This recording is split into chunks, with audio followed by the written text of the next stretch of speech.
Alright, so Sunday po ulit at dahil Sunday, podcast episode po tayo. At ngayon, meron ho tayong guest, isang subscriber na nasa US, nasa Virginia. Yan ay si Mark Guevara.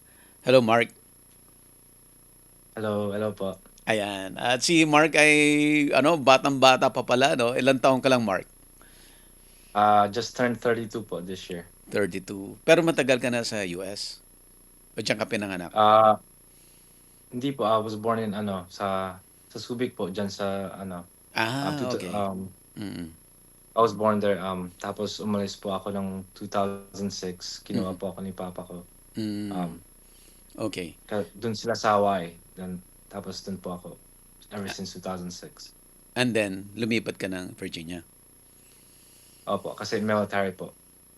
Si Mark po ay kinontak tayo kasi meron siyang mga gustong i-consult sa atin at itatry nating sagutin kung ano yung mga concern niya and hopefully masagot natin ng maayos at tama at may mapulot siya sa atin at ganun na rin yung ating mga ibang subscribers pa.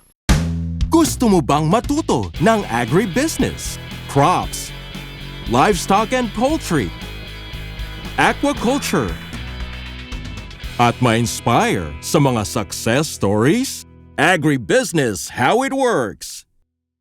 As a YouTube channel, Agribusiness features entrepreneurs, farmers, organizations, OFWs, investors.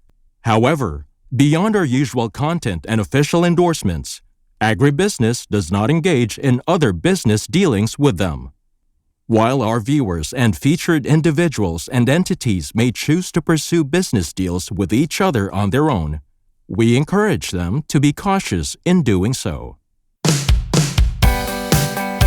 Agribusiness Connect Year 3 sa August 8 na po yan sa Elements at Centuries. Ngayon po, open na po yung registration at meron pa tayong early bird discount hanggang end of May. Okay, Mark.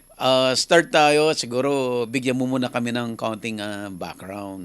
Basically, anong ginagawa mo? Quick background po, like I said, I was born there in Subic, Mm-mm. and then 2006 I moved to Hawaii because my dad petitioned me, Mhm. and then after high school, I joined the United States Marine Corps, Mhm. and then I did 12 years. I got out. That's why I stayed here in Virginia, Mhm. and then kala ko po magbe-business ako sa gym, Mhm. like fitness industry. Mhm.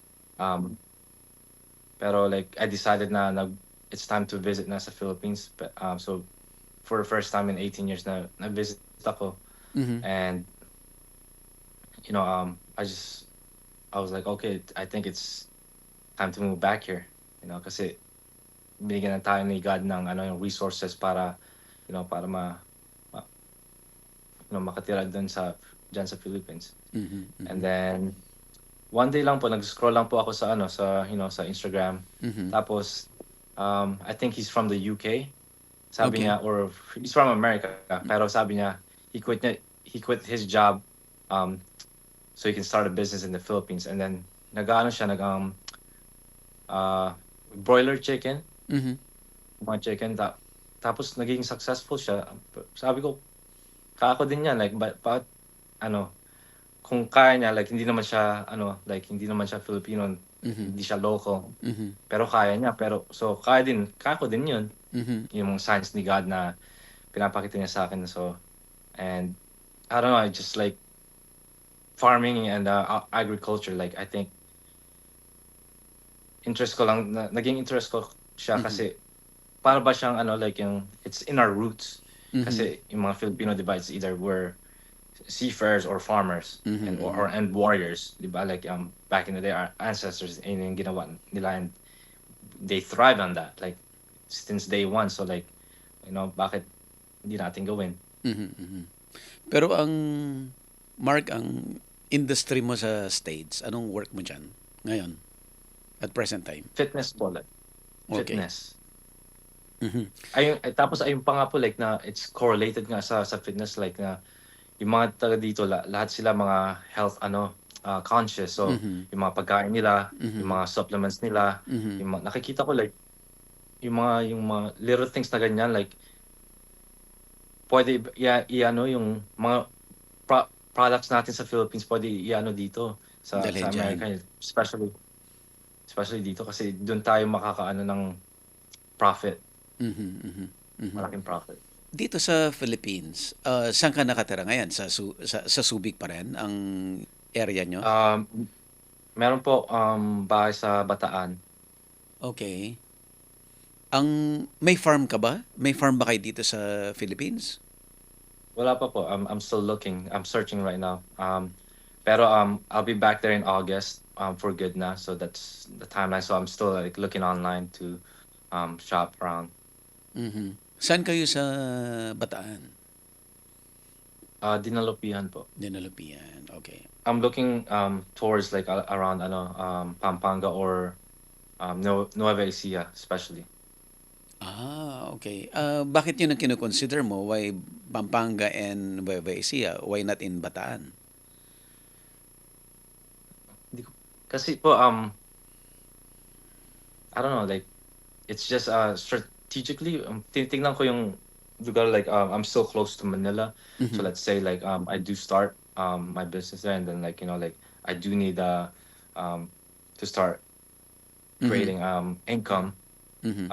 Like I could deliver mga dyan lang sa Manila it's like 2 to 3 hours away. Mhm. Mhm. Pampanga is like another hour away and I'm still close to home like it's only 2 hours away. Mhm. Mhm. So it's strategically like nakita ko like I looked at the chessboard and it makes sense the most. Mhm. Okay. Sige. As far as yung location mo is concerned, I think hindi naman malayo yung difference ng travel from Pampanga, Bataan, and Nueva Ecija. At kung ikaw ay taga Bataan na, I suggest ang mag-settle ka o mag-farm ka within that area na. Kasi Nila.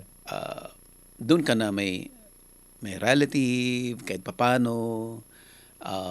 Kumbaga, mas hindi ka masyadong foreign doon sa lugar kaysa doon sa from talagang wala kang kakilala na pupuntahan mo. Ang distance hindi naman yun ganun kalayo. Parang irrelevant yung distance kung Pampanga ka or Nueva Ecija ka or Bataan ka. Mark, kagaya ng nasabi ko, yung Pampanga to Bataan ay especially Dinalupian. Dinalupian is just the boundary ng Pampanga.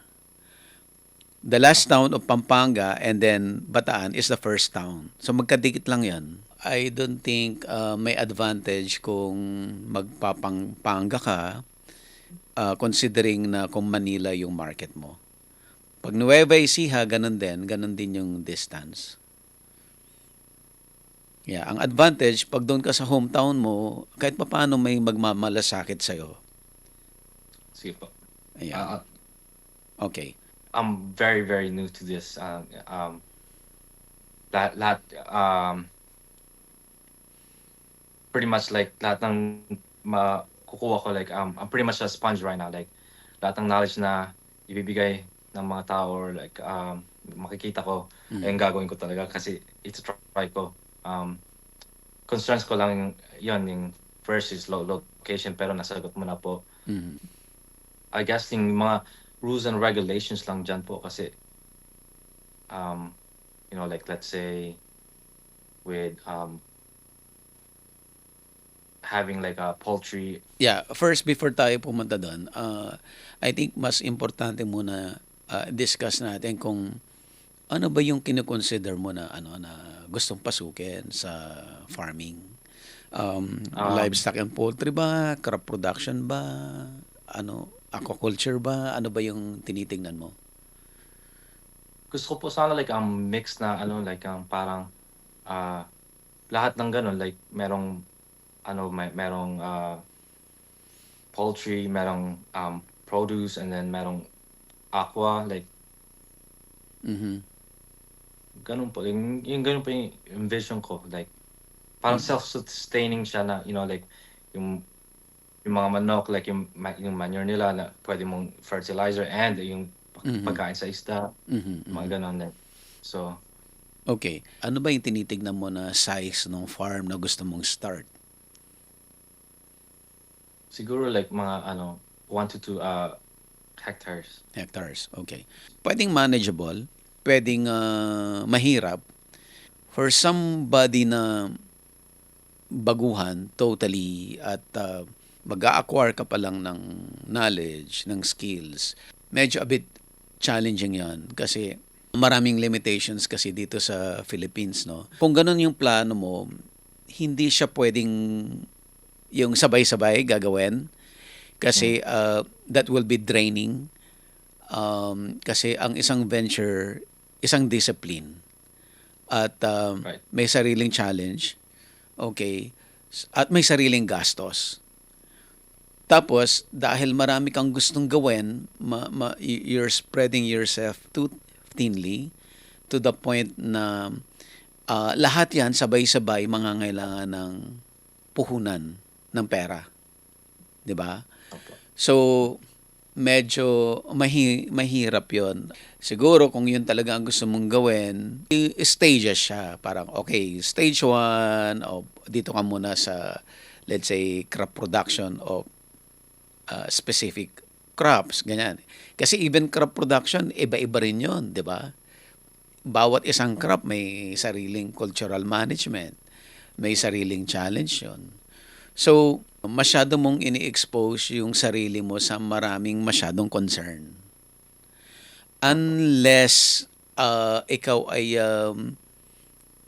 mas sanay na, then unti-unti, then saka mo siya i-start yung isa pang venture. Parang ganon. Pili ka muna ano yung priority, ano yung secondary, ano yung susunod, ganon. Hanggang makumpleto mo yung isang buong gusto mo na isang farm na may iba-ibang produce kang ginagawa. Iba ang challenge ng livestock, iba ang challenge ng poultry, iba ang aquaculture.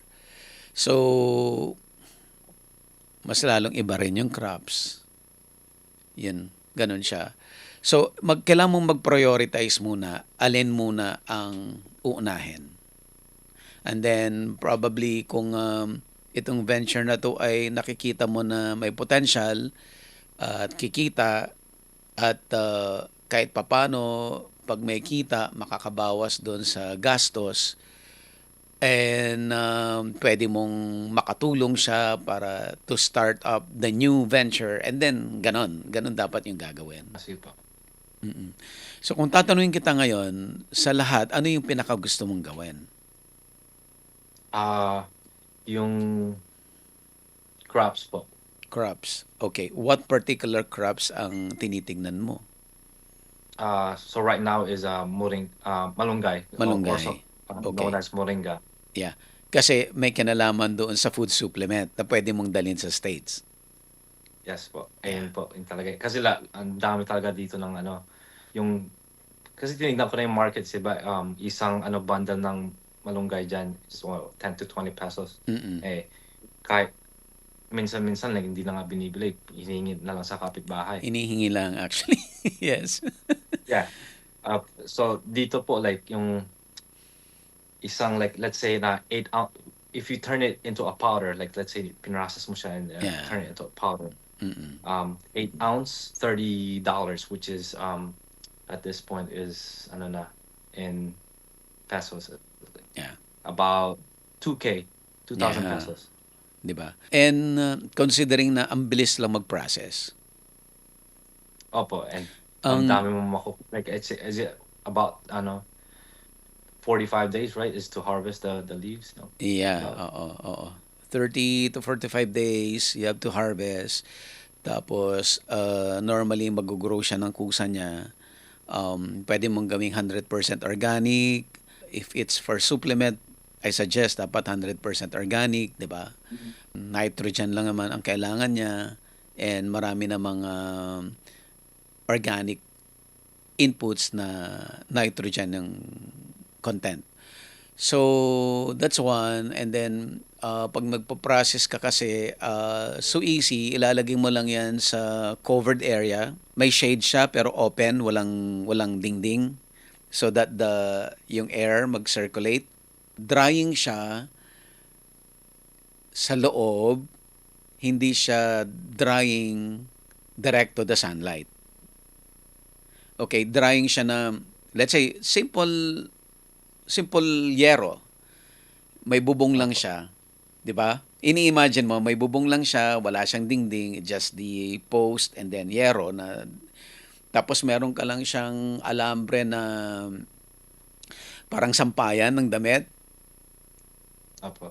and then doon mo lang Tapos sasapayin mo lang isasabit. siya? Oo, doon mo lang isasabit yung mga dahon ng malunggay. Maghapon lang 'yon. 1 day or 2 days fully dried na 'yon.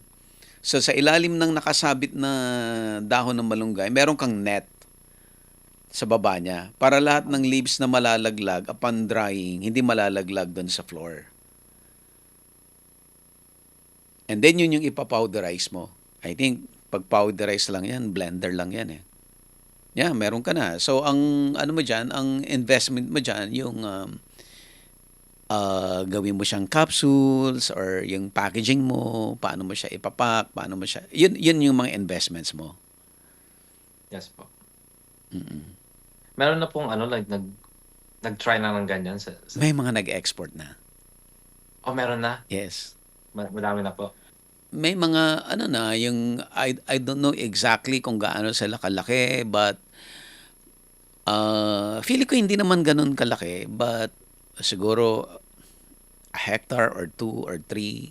I don't know kung may mga 10 hectares, baka wala. But may mga nag-ano naman, nagpo-process na ginagawa nilang capsules. Yun yung in-export nila. I don't know paano nila ginagawa yung export. But yung market nila is for outside talaga, the Philippines. Opo. Kasi ang yaman talaga po ng Pilipinas. Kaya yun po nakita ko talaga yung pagbalik ko sa ang yaman ng Pilipinas. Pero hindi po tayo, like, hindi natin ina-export eh. Mm-mm. Mm-mm. I think kung may resources ka naman, madali mo lang yan. Madali lang mag-process. At start, hindi mo naman kailangan ng, well, yung 1 hectare, ang dami na nun eh. Ang dami mo na ma-harvest doon. Ang crucial lang dyan, yung pagtatamnan mo, supposedly, hindi yan yung area na binabaha. I mean, it's not the kind of soil na tinatamnan mo ng palay. Kung may areas na medyo rolling hills siya a bit, not so much, hindi naman yung sobrang mahili, hindi ganon. Yung enough lang na hindi siya binabaha. I think yun yung best area kung saan ka magtatanim. Ano yung tinitignan mo? Paano mo ipapak yung powder? Malunggay. Kasi po hindi naman po yung sa akin po iba yung situation ko kasi pwede ko pong kasi dual po citizen po ako dito. American and Philippine. Yes. So ang plano ko po sana mag-start ako ng LLC and then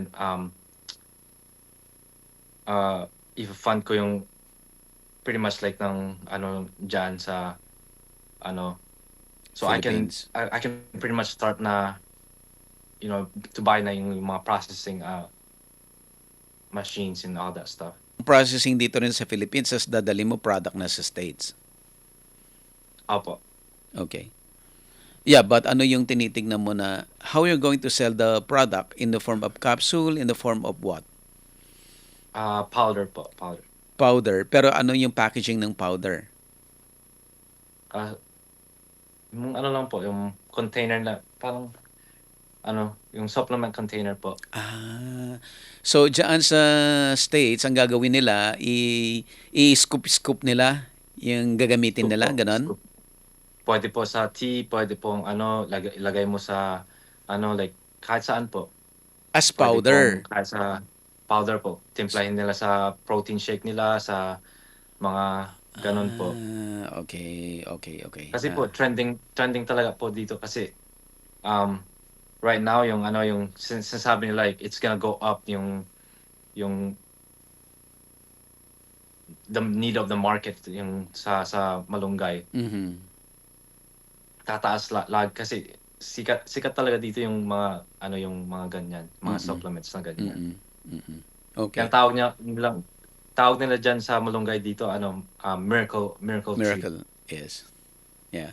Kasi yung protein, yung mga vitamins niya, yung mga nutrients niya. So tatlo yung nakikita ko na ano diyan. Number one, yung actual na farming. Okay, syempre, though kahit madaling ano yan, kahit na madaling alagaan, but it since it's for production talaga, so mayroon talagang tamang cultural management na kailangan mong gawin sa kanya. Number two, yung processing, no, para maging form na powder na dadalhin mo sa States. And third, yung process ng pag-export. Paano mo siya madadala dyan, yung legalities and all. Yun mga kailangang i-research para madala So, mo talaga siya dyan. Habang ginagawa mo yung nag-start ka ng farming, habang nagre-research ka yung tamang processing, ginagawa rin yung getting to know yung procedure process para mai-export mo yung produkto. opo. Yeah. So minention niyo po na ano, yung too big, 'di ba? It's too big na to manage na yung sinabi ko kanina.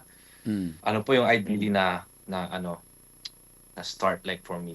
Like let's say ako na nag-research na ako ng land, 'di ba? Like anong ideal size na okay, ito yung kaya kong ano, Mm-mm. i-manage like especially starting.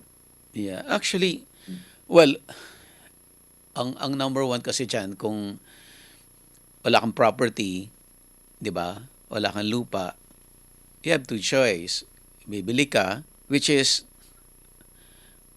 naglabas ka na kagad ng malaking pera kasi ang ano ngayon, ang lupa sa Pilipinas, kahit sa Bataan, ay kung bibili ka, I'm not so sure, but this is just an idea for you na kung bibili ka ng 1 hectare, kung maganda yung property, maganda yung location, for rice farming siya, probably 1 to 2 million per hectare.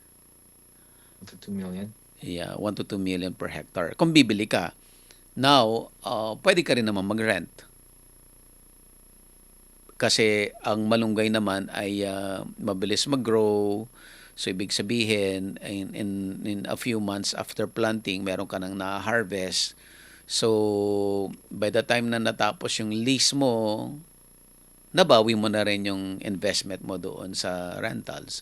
At ang rentals naman may per year, may 2 years, may 3 years, may long-term lease. Mas mura lang siya. Minsan, may 10,000 per year, may 50,000 per year, ganyan. So much lower compared to buying a land. No? But it's up to you kung gusto mong bumili ng land or mag-rent ka lang. Yon. Siguro for malunggay, kung may 1 hectare ka, maganda na yon. And then the rest, later on, kung maganda yung business mo, you just ask your neighbors to plant also and then you just buy all the leaves from them. Ayun nga po yung inaano, iniisip ko as a business, kung successful talaga, like, na ano na yung mass system na, Mm-mm. bakit hindi ko, pwede ko po matulungan yung ibang tao na, Yeah. okay, like, kayo magtanim, tapos, like, kahit na mabayaran kita ng even above the market value, para matulungan ko po yung mga kapitbahay, tapos, Mm-mm. ano, kasi ayun naman po talaga yung goal na Mm. ipakita sa mga kapwang Filipino na yung mga products natin, yung mga produce natin, it's sought out from all over the world. Mm-mm. Ang ano lang dyan, Mark, kasi the reason why you need to establish your own farm, kahit a small farm, kahit na even less than a hectare, kahit half hectare, one-fourth hectare, of the actual plantation plus of course yung area mo to process the products, di ba? So kahit ganun lang yung area mo, it's really important for the farmers to see na meron talagang nangyayari. Otherwise, kung sasabihan mo lang sila, oh, magtanim ka, then I'll buy the leaves, hindi sila maniniwala sa'yo. Kasi the Filipino farmers, ang mentality is to see is to believe. Okay, kailangan nilang makita na may totoong nangyayari. Kailangan nilang makita na meron talagang bibili. Kailangan nilang makita na it's really working. And then, that's the time lang na makukonvince mo sila para mag-plant sila for you. Opo. So, ganun yon. Kaya, hindi kailangan malaki yung plantation. Ang importante lang, may makita sila na totoo na may nangyayaring business para ma-convince mo sila. Yes po. Ano po yung, so, sa malunggay po, like na, easy, meron po yung mga challenges na maano natin, like na, For start, siguro 1 hectare malunggay, malaki na yan eh. So, kung may 1 hectare ka, malaki na yon. But ang challenge dyan is dual citizen ka eh. So, saan ka ba magstay? More in the Philippines or more in the US? more in the Philippines po. More in the Philippines. Okay. So, kung you're more in the Philippines, are you going to stay in the farm or busy-bisita ka lang sa farm?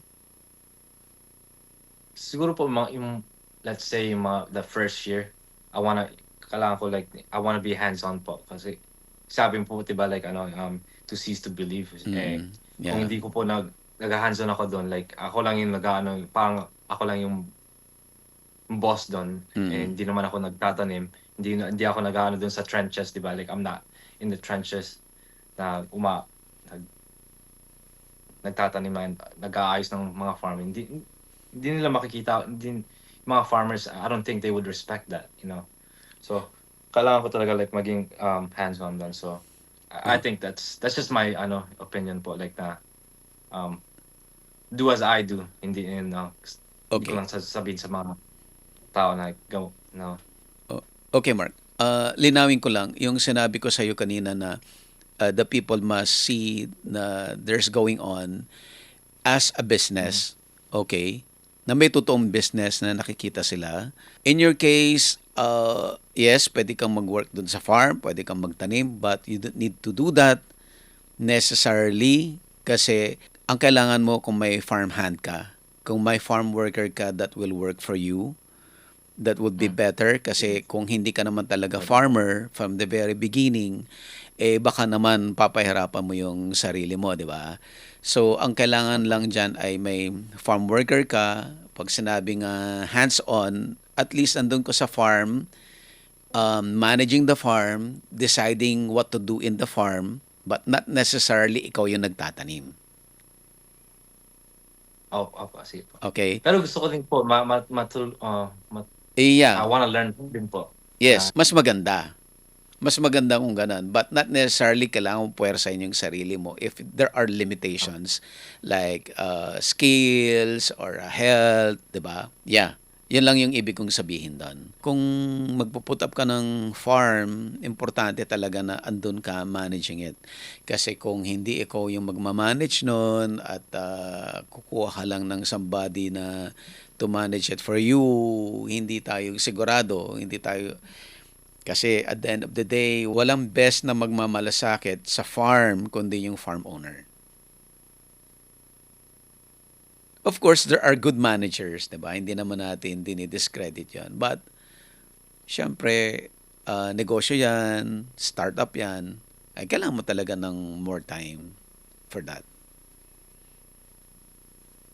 So just more time and experience then po. Yes, oo.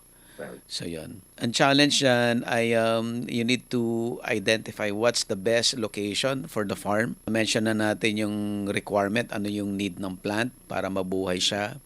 Of course, kailangan mo may source of water.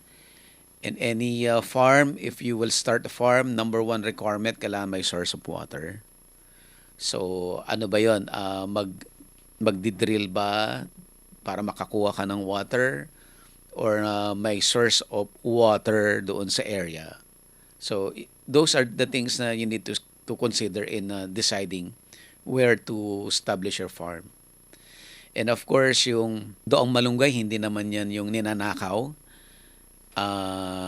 Kung may kukuha man yan, enough lang para may makain for that ulam lang for the day. So, hindi siya yung tipong maramihan na masasaktan ka in terms of madaming ninanakaw. It's not like that. But still, mas maganda kung mas mai-secure mo yung area mo to have peace of mind na secured ka, na safe ka. Mas maganda rin yung ganon. That's the reason why unang sinabi ko sa iyo na kung magpa-farm ka, bakit ka lalayo? Sana kung yung may mga kakilala ka na, ay may relatives ka na, kahit papaano may magmamalasakit sa iyo, that will be advantage. Kasi nga, matagal ka ring wala sa Pilipinas eh. Understood po. Yeah. Another thing is dapat yung accessible, madaling puntahan, kahit malayo, okay, basta madaling puntahan, mararating ng sasakyan, things like that. And syempre, you need somebody na parang right hand mo na magmamalasakit sa'yo. Yun ang number one challenge talaga ng farm owners. Kasi kung mali yung taong na-hire mo, either relative or not, it's not the basis kung relative or not eh. Kasi it doesn't follow na pag relative, magmamalasakit. Or kung hindi mo relative, hindi magmamalasakit. Di ba? So, choosing the right person, talaga, yung key. At madalas yan, hindi mo nakukuha yan immediately. Baka magpapalit-palit yan ng tao mo dyan. So, at least ready ka na part of the process yon, part of the learning yon. But of course, you have to do your part to be considerate doon sa tao and all. But maraming things na kailangan i-consider na I think in terms of managing people, it will be better to discuss that off-cam. Kasi very sensitive yung topic. Yes po. Yeah. Ayun, planting materials, it's not really a problem because ang daming malunggay. You can just go to your barangay and ask, di ba? Ask them to just get the stems and plant them later on. Yung ganun. Madali lang yan. Siguro, ang part of your research is tingnan mo kung meron bang specific variety of moringa na requirement mo para sa market mo. Yeah, but so far, ang naririnig ko, dalawa lang naman ang moringa. Yung native variety natin at saka yung isang variety na I think nanggaling ng India na madami mamunga na malalaki yung bunga. So, alin doon ang sa dalawa, yung mas prefer ng client mo or sabihin natin may ibibigay yung nutrient requirement na kailangan mong i-provide doon sa produkto mo. But I guess, feeling ko the native malunggay is the best for your requirement. Bakit po? Like, I don't know, feeling ko lang, wala akong concrete na doon, but basically, yung mga nakita kong nagfa-farm na nagpa-process ng malunggay, they're just using the native one naman. Yung gumagamit lang ng India variety, well, I'm not sure if that's an Indian variety, pero yung sinasabi ko, yung malaki yung bunga, mahaba, ang binibenta nila is the fruit as vegetable. And then yung variety na yon ay laging namumunga all year round. So kung kailangan nila magbenta ng fruit as vegetable, meron sila laging ma-harvest. Yun yung advantage nun. Pero kung gagawin mo yung powder at gagamitin mo yung leaves, I don't think kailangan mo yan. Kasi mas kailangan mo yung leaves. Hindi ka nga magpapabunga pag leaves ang kailangan mo. Kasi you keep on pruning them Yes po. Yeah. Easy naman po talaga. Di ba yung itanim yung Malunggay. Yeah, it's so easy. Ano yan, pwede mo siyang i-seedlings. I think that's the first thing you should do. Mag-establish ka ng nursery mo kasi nasa medyo lilim yon. Itatanim mo siya sa polyethylene bag, the black plastic. Tapos itutusok mo lang yan yung stems eh. Tapos hintayin mo siyang mag-grow, magkaroon ng dahon at magkaroon ng ugat. And then during the rainy season, and then that's the time to plant them doon sa field. Kasi why rainy season? Para hindi ka mo problema masyado doon sa pagdidilig at para less yung mortality. Mas marami yung mabubuhay because wet yung area dahil umuulan. Okay po. Pero once na-establish yan, ayaw naman niya nung sobrang matubig. That's part of the management. Mas gusto niya yung dry lagi. Kaya nga pag-establish po yung- yan, pag-establish na yan, less din yung watering. Yung Philippine condition is best for malunggay. So wala kang problema. Tipong kahit na hindi marunong magtanim, mabubuhay niya yan. Sige po. Yeah. Kahit na yung mga planting material mo something like 1 foot per stem, per cuttings. So kung may mahabang puno, 'di ba? Di ang dami mong planting material na makukuha doon. Tapos pag naitanim mo na 'yan, pag nag-grow na 'yan, 'di ba? When you harvest the leaves, puputulin mo yung trunk eh. Puputulin mo yung stem. And that stem na pinutol mo, putulin mo para makuha yung dahon, right? Yung stem na pinutol mo, that will be a new planting material again. So if you want to expand later on, wala kang problema doon sa source of raw materials for planting. So palaki yung farm mo. Or ganun. Or kung yung tao na kausap mo na magpa-plant, pwede mong bigyan ng planting material. But going back, kailangan ma-validate mo yon na sa States, mabibenta mo talaga. Na magkakaroon ka talaga ng buyers din, yung may channel of market na talagang mabibili kasi ini-import mo na from the Philippines eh. So mayroon niyang volume, 'di ba? Para hindi ka malugi doon sa freight, things like that. May mga requirements 'yan in terms of volume. So dapat you see to it, pag-aaralan mo rin sa States, mabebenta mo nga ba talaga 'yan? Pero tingin ko po pwede meron na kasi po yung network ko dito yung mga talaga kasi yung gym po na inaano ko yung dito sa ayun po nag-expand sila within 5 years na 6 locations. At saka yung mga tao dito like lahat sila like laging like nakikita ko yung mga supplements nila, tinatanong ko sila and Yeah. ayun daw po inaano Yeah. nila. But what I'm saying is that yung mga nakikita mo, yung network mo ay iniisip mo as your potential buyers. Hindi pa sila buyers at this time, 'di ba? At this point. So iba yung later on nagtatransact ka na buyer siya eh. Magkaiba yun eh. Iba yung you think na pwede mo siyang maging client. So again, kung nagpo-produce ka na ng madami ay hindi posible na direct selling from your kakilala, from your friends, from your industry. But ang tanong diyan, enough ba 'yon to cover yung volume ng production mo sa Philippines na kailangan mong i-export to the US? So baka kailangan mo later on ng institutional buyers, traders to distribute your product.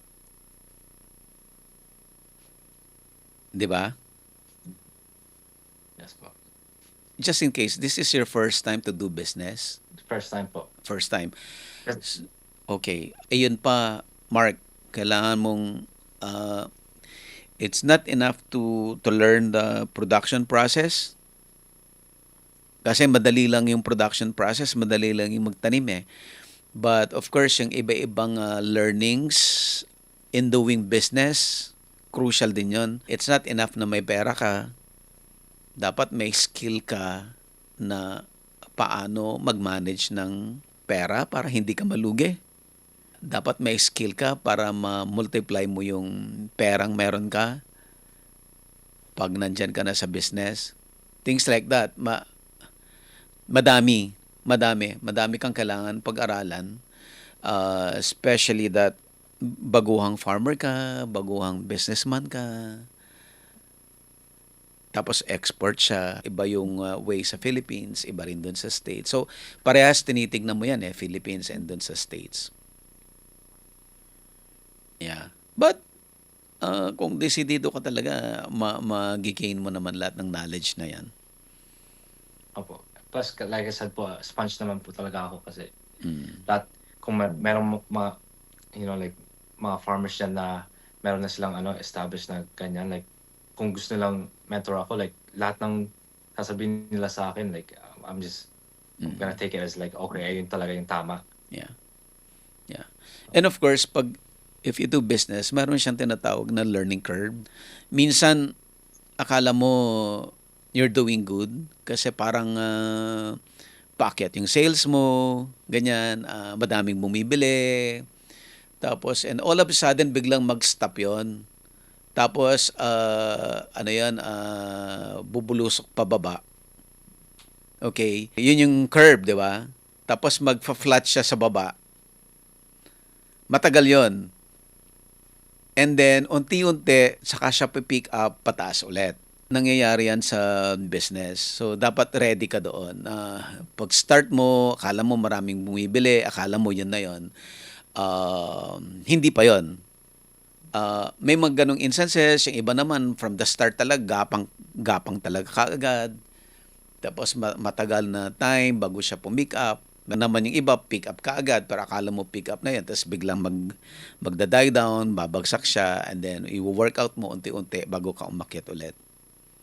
Ngayon, swerte mo kung tuloy-tuloy na pataas yung graph, di ba, from the start. But, hindi naman ganon lagi, mas konti yon. Ay nga po kasi, yung owner po ng, ng gym nito, the reason, kasi I did 12 years in the military po. Yeah. Marine din po yung yung US Marine din po yung owner ng gym na to. Mhm. Pag nung umano na po ako sa sa military, nag-stop na po ako. Mhm. Minentor niya po ako. Mhm. Ayun din po yung sinabi niya in the beginning, like kala niya like wala na talaga kasi ubos na yung pera niya, like nandoon siya like mga 20 hours a day, Mhm. wala siyang tulog. Mhm. Tapos biglang within after 1 year na sinipagan niya lang, nagtiyaga lang siya, Mhm. umano na po like Pumick up din. parang umano na po like parang ascend na siya talaga, like hindi na siya nag-stop na bumabagsak, like Mhm. Mhm. every year dalawang location na Yeah. binubuksan niya. Yeah. Kung ita-translate natin yan doon sa gagawin mo pag pumunta ka sa Philippines at nag-farming ka, for the start, puro labas pera yan. 'Di ba? Opo. So by the time na makapag-process ka at magawa mo lahat yung export permits mo, madami-dami ka nang nagastos na pera dyan. Yan. So, kailangan ready ka doon, conscious ka doon sa budget mo, sa paggastos mo. Hindi porke marami kang pera, maluwang ka to the point na there are a lot of expenses in the farm na unnecessary. Opo. Yun nga. And then, kung mali yung tao mo na nakuha mo, posibleng magiging isang cause yun ng unnecessary expenses. Lahat ng sinasabi is for the positive note, ha? Baka ma-discourage ka na kasi. But, Hindi po like yeah, but that's the point nakikita ko po. Yeah, that's the point na kailangan mong makita yung mga unknown, 'di ba? Especially that kahit Filipino ka, kahit galing ka dito, but the fact na matagal ka nang wala dito, syempre marami na rin nagbago, things like that, na kailangan mo rin mapag-aralan ulit. And so like to shift it to the, like let's say we're talking about the what could go wrong, diba? Like all of that. Let's say na it does go right. Let's say na ito yung 1 hectares na farm ko. Let's say ginamit ko lang half, diba po? Paano po like let's say paano ko po siya maging like, what if I want to add na let's say like poultry, like paano, like what would you recommend na mag-start ako like? Wag muna. I-make it sure muna kasi maganda yung project mo, maganda yung gusto mong gawin, may market ka na, 'di ba? Ang pinaka-importante kasi sa lahat, at least meron ka dapat market, may paglalagyan ka ng produce mo. So, again, kung half hectare ka pa lang dito sa moringa, tapos later on maganda pala and you will be needing more, 'di ba? So, ang expansion mo will be for the expansion ng moringa business. 'Di ba? Kasi kung iisipin mo, okay na yung moringa, tapos gusto kong mag-livestock. Again, pag-aaralan mo na ulit from zero 'yon. Saan ka na naman, ifa-familiarize mo na naman yung sarili mo, saan ang source mo ng chicks, saan ang source mo ng feeds, 'di ba? Ano na naman yung cultural management of the chicken, paano yung housing, and then pag-aaralan mo na naman yung market, things like that. Ang dami mo na naman pag-aaralan. So, parang kung ano yung problems na sinolve mo from the moringa business, that will be another ganun ulit. No? Kung ano yung dinaanan mong sakit sa ulo, hirap and all, and gastos, ganun ulit gagawin mo for the next venture. So, kung you're doing good in moringa, ang expansion mo is for the moringa. If failed ang moringa, later on, 2 options. Still continue the moringa kasi probably may mali ka doon sa sistema mo, kaya hindi nag-work. Or then, venture to another business. But sabi ng mga successful na mga na-feature ko, the reason why nag-succeed sila kasi despite of all the challenges and failure, hindi sila nagbabago ng business. Tuloy-tuloy pa rin doon. Kasi that's the only way to learn. Malalaman mo lahat ng sekreto, malalaman mo lahat ng things para to improve your business. So recommend mo po just focus on that and consistent, and then pag focus muna sa isang project one at a time. Yes. One at a time. Focus ka doon. Dapat maging successful ka muna doon. Yumaman ka muna doon ng sobra-sobra. And then later on, running na yon smoothly, may mga tao ka na doon na pwedeng mag-manage noon, and then sige, later on, then saka ka mag-venture to another business. But until sinusurvive mo pa lang yon, it's not advisable na starting another business. Yeah. Actually, ano ko yan ang sinasabi kong example, panoorin mo yung seaweeds episode ko kay Miss Rosalie Dewey, si Dr. You said Rosalie Dewey. Yung title niya yung may 5 buildings sa BGC because of seaweed, something like that. Yan yung title. Tingnan mo siya sa success stories. Andun siya sa category ng success stories. Nung na-meet ko siya, tinatanong ko siya, ano ba ang pwede kong i-business? Ano bang pwede kong gawin pa? Ang sinagot lang niya sa akin, wag na. Pagbutihin mo na lang yung vlogging mo kasi dyan ka na magaling. Make it sure na ma-maximize mo dyan. Make it sure na kumita ka ng malaki dyan. Yumaman ka dyan. Dyan ka na mag-concentrate. Sabi rin niya, kaya siya nag-succeed sa seaweeds kasi hindi niya iniwanan for the longest time. Yun nagpayaman sa kanya. And other friends na Chinese na nakausap ko, na mga subscribers din na nakausap ko pag fini-feature ko sila, Ganun din ang ano daw ang advice ng mga mentors nila na friends nila na mga Chinese din na stick to ano kung saan ka magaling, mag-stick ka na lang muna doon. Ang nakikita kong advantage mo is that i-connect mo yung profession mo sa as a what do you call your profession right now? Yung health, Health and fitness, 'di ba? fitness. Yeah. Na i-connect mo siya yung moringa, nakakonect kasi siya doon eh. So, that's an advantage. Mahirap kasi yung totally hindi nakakonect. Yung livestock and poultry sa'yo is totally walang connection doon sa present na career mo, industry mo. Kasi when you do business, advantage din na ano na do business doon sa things na meron ka ng background.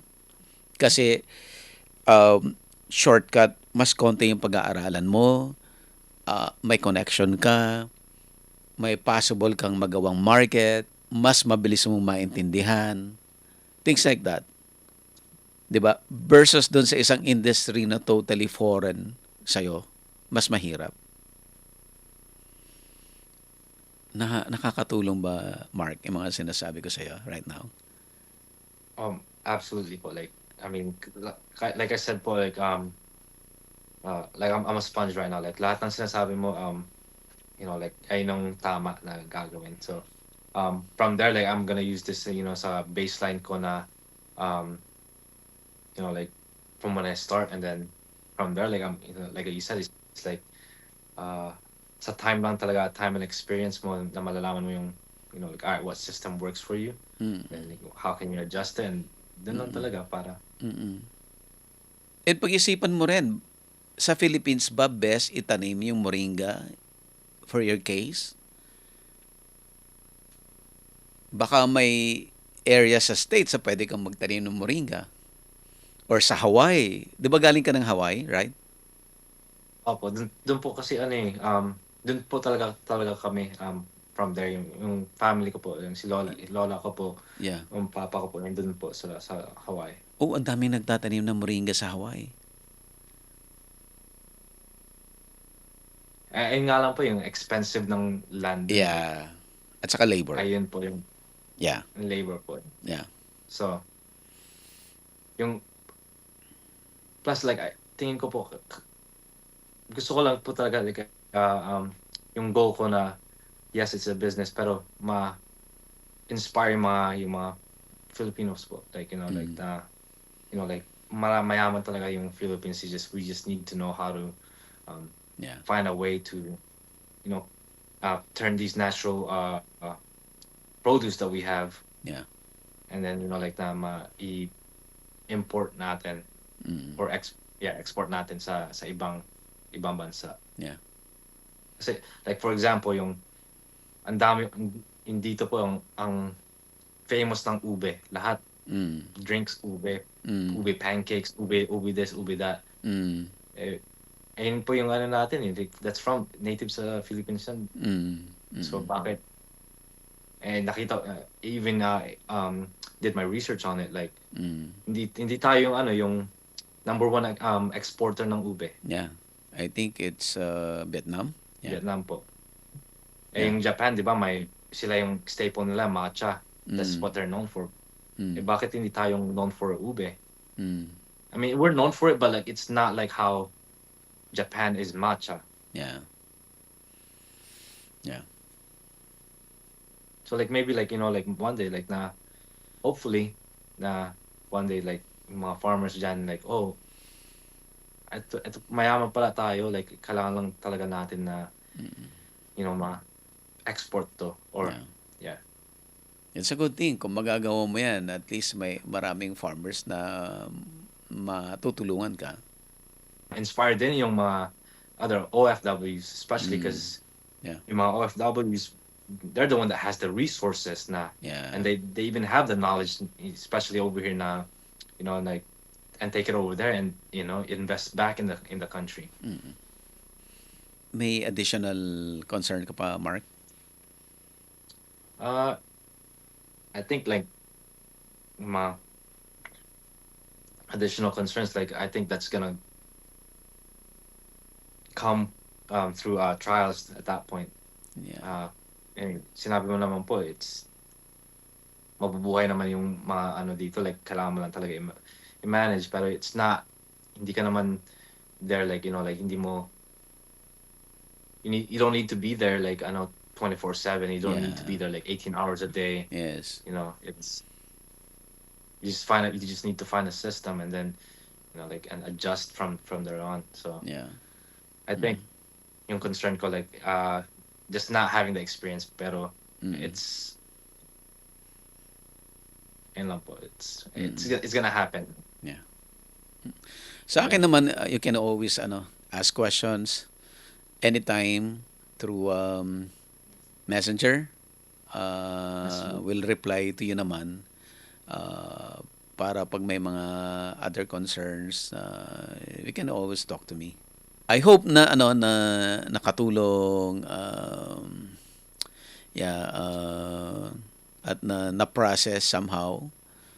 At yeah, again, kung may additional questions ka, just message me sa Messenger, tapos I'll get back to you naman. Sige pa. Yep. So, hope to see you dito sa Philippines pag umuwi ka. Sige po, like, I mean, maybe one day na mag-success story tayo, like, and, like, we can share, we can go back to this video, and, like, we can share na Yeah. sa ibang OFW na, Yeah. look, you can do it, and, like, Yeah. na ma-inspire sila, like, because, I don't know, like, I just think that kailangan talaga mag-invest sa bansa natin, and, Yeah. like, parang Uh, magkaroon ng bago, like, because we have the power to do that. yeah. Oo. So, kung even kung nag-start ka pa lang mag-plant, ay pwede kitang puntahan to see, di ba? And it started from the podcast to actual work. And then kung mas maganda, kung nagpa-process ka na, and let's see, para mas marami tayong ma-inspire. Yes po. Yep. Let's do that. Okay, so Mark, thank you so much for kinonsider mo na kausapin kami and maging part ng ating podcast episode for today. Yes po. Thank you for having me din po. And yung mga natutunan ko po, or yung mga sinabi mo po, like, like, sinulat ko po yun, and so, and I think, like, time will tell, and yung si God naman magpo-provide, and He's gonna guide me. Yeah. So, and, it's gonna happen. Yep. All right, thank you. Thank you po. All right, so yun si Mark Guevara. Dati siyang nasa military sa US at nakatira sa Virginia. At yun nga, plano niyang bumalik ng Pilipinas, mag-for good, dual citizen siya. At yun, gusto niyang itry yung moringa kasi related doon sa industry niya ngayon na nasa health and fitness. At tama-tama, meron siyang nakikita na market kung uumpisan niya itong project na to. So, sa mga ibang subscribers, bago o dati pa, nasa abroad or nasa Pilipinas, kung gusto niyo po akong makausap at magtanong ng anything about agriculture or about business na sisikapin naming masagot ng practical na answers na ito ay nanggagaling lang din naman sa mga lahat na mga na-interview ko ng matagal na panahon na-store na knowledge na magandang mai-share at na-share lang yan at naaalala lang yan kung may mga nagtatanong. So, kailangan din namin ng mga subscribers na continuously mag-ask ng advice, ng questions, at maging podcast episode po natin. Thank you so much po. At bago tayong mag-end, gusto ko lang i-promote yung Agribusiness Connect Year 3. Ongoing na po ang registration at meron pa rin tayong early bird promo. I-avail nyo po yon at magkita-kita po tayo sa August 8 sa Elements at Centuries. Agribusiness, how it works. Instruct, inspire, succeed.